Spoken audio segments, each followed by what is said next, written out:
জয় হিন্দ বন্ধুরা, আমি দীপঙ্কর মন্ডল। আপনারা দেখছেন নবান্ন নিমন্ত্রণ। আপনাদের সবাইকে স্বাগত। বন্ধুরা, ভাইপো বাবুকে মনে হয় আর বাঁচানো যাবে না। মানে তিনি কয়েকদিন থাকবেন বাইরে, ভোটের আগেই সম্ভবত তাকে ঢুকতে হবে, মানে হাতে হাত করা পড়ে যাবে। এই কারণে আমাদের থাম্বনেলে আমরা দেখিয়েছি এবং ভাইপো বাবুর ভবিষ্যৎ সম্বন্ধে আমরা আশঙ্কা প্রকাশ করেছি এবং ভাইপো বাবুর খেলা শেষ এমনটা আমরা পরিষ্কার করে লিখে দিয়েছি। দেখুন, অনেক দিন ধরে অনেক খেলা হয়েছে, এবার খেলাটা শেষ করতে হবে।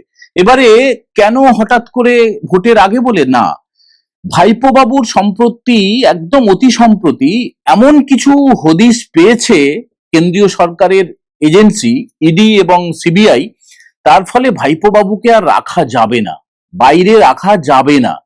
দেশ গোটা রসাতলে চলে যাবে, মানে পশ্চিমবঙ্গ তো রসাতলে গেছে, এবারে গোটা দেশ রসাতলে চলে যাবে এমন কিছু প্রমাণ, অকাট্য প্রমাণ পেয়েছে।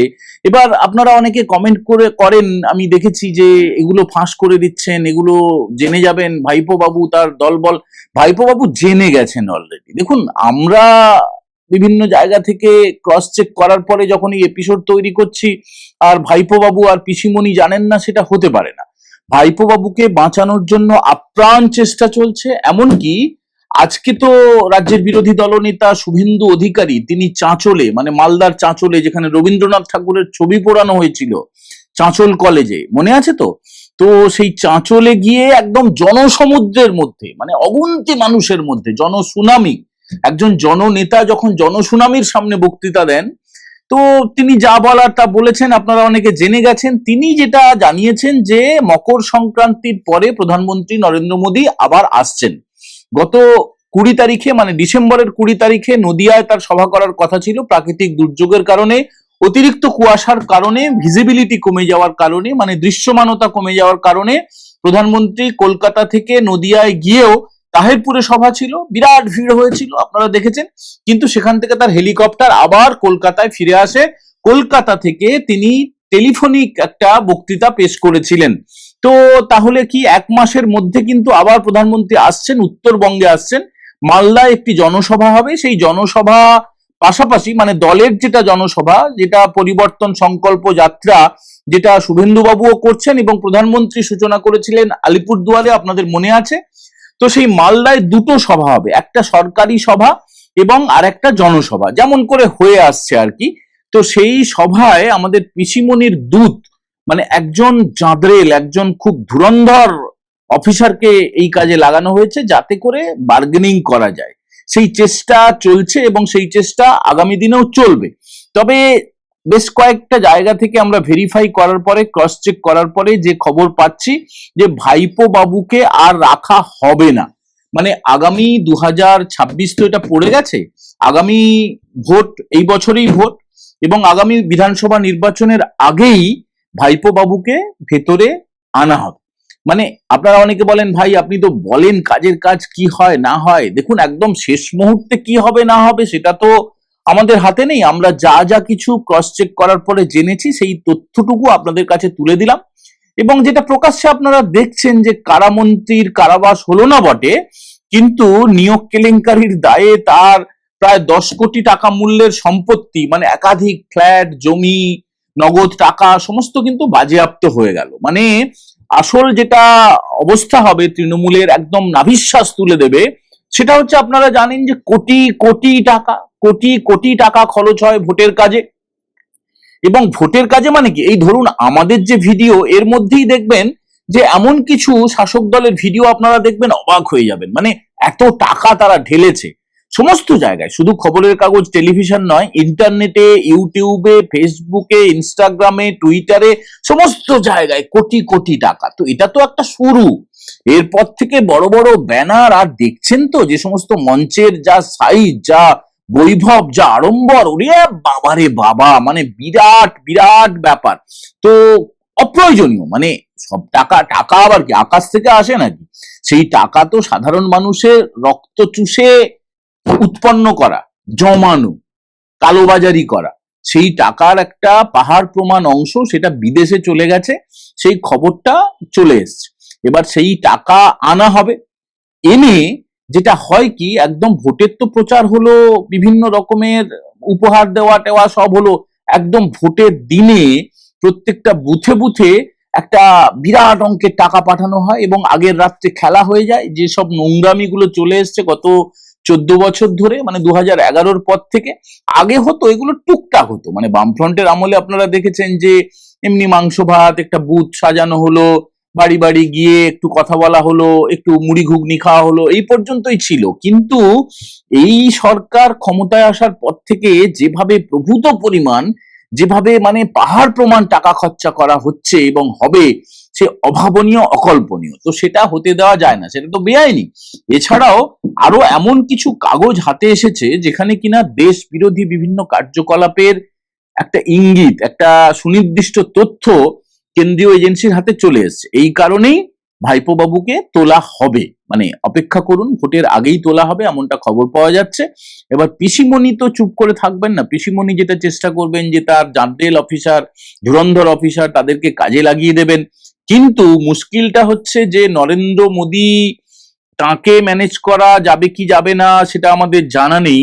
অমিত শাহ, যিনি কেন্দ্রীয় স্বরাষ্ট্রমন্ত্রী, তিনি একদম ম্যানেজেবল নয়, তিনি একদম। আর এই কারণে দেখবেন, এই কারণে দেখুন বেশ কয়েক মাস ধরে মানে এই সমস্ত যে তথ্য প্রমাণ আস্তে আস্তে করে জমছে, আস্তে আস্তে করে বেরিয়ে যাচ্ছে, সেই তথ্যগুলো এরা তো পেয়ে যায়, সবই জানা যায়, চাইলে ঠিক জানা যায়, এরা বিরাট প্রভাবশালী।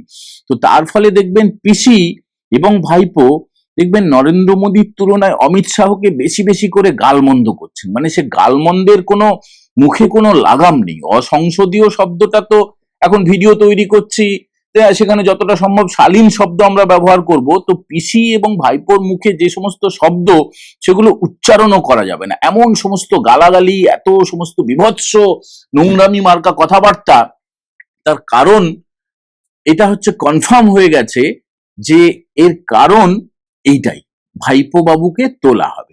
এখন বন্ধুরা, আপনারা অনেকদিন ধরে চাইছেন, আমরা অনেকদিন ধরে চাইছি, এই বাংলার কোটি কোটি মানুষ, কোটি কোটি মা ভাই বোন, তারা তাদের রক্ত জল করা টাকা, তারা তাদের বাড়ির ছেলে মেয়েদের চাকরি বিক্রি হয়ে যাওয়ার যে অভিশাপ, দুঃখ, দীর্ঘশ্বাস, চোখের জল, সবকিছুর পেছনে তো এই পিসি ভাইপো আছে।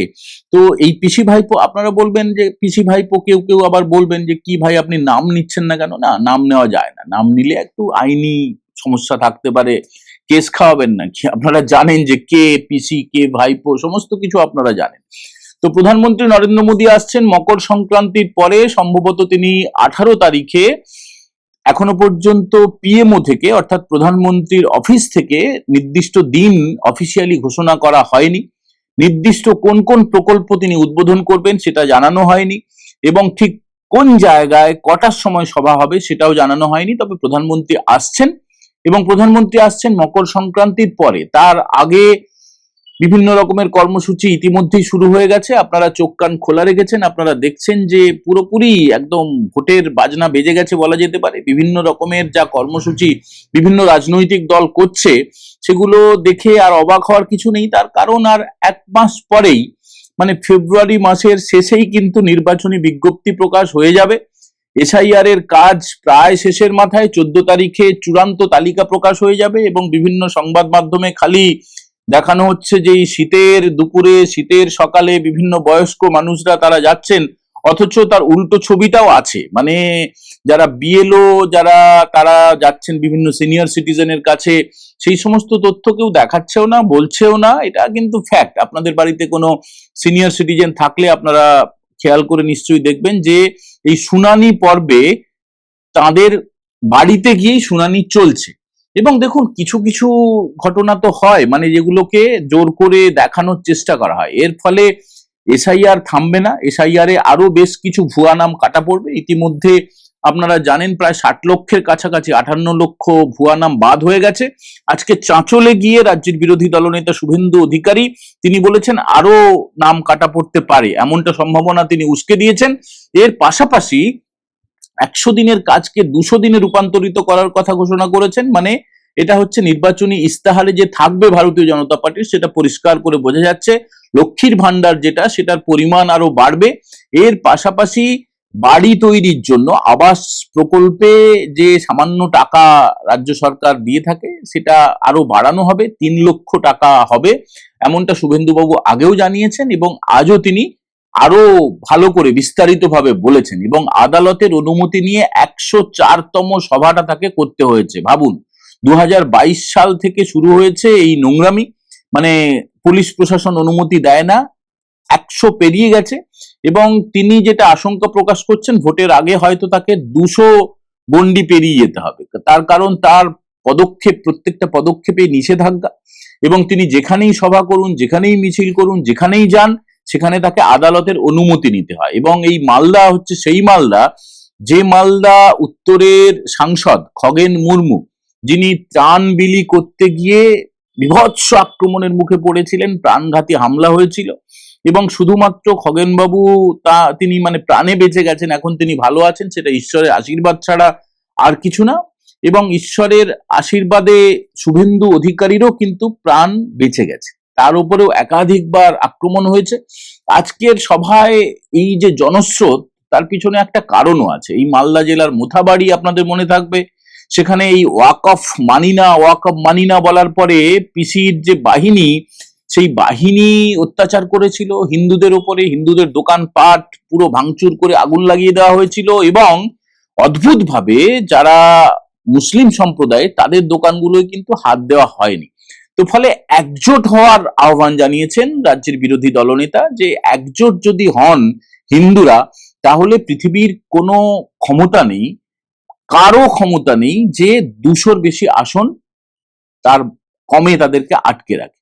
বুঝতে পারলেন? মানে এই যে ভোটের যে বাজনা, সেটা যেমন সমস্ত রাজনৈতিক দলের মধ্যে দেখা যাচ্ছে বেশ কিছু পদক্ষেপ, ভারতীয় জনতা পার্টিও কিন্তু পিছিয়ে নেই, তারা বরং উল্টে বলা যেতে পারে তারা কিছুটা এগিয়ে আছে।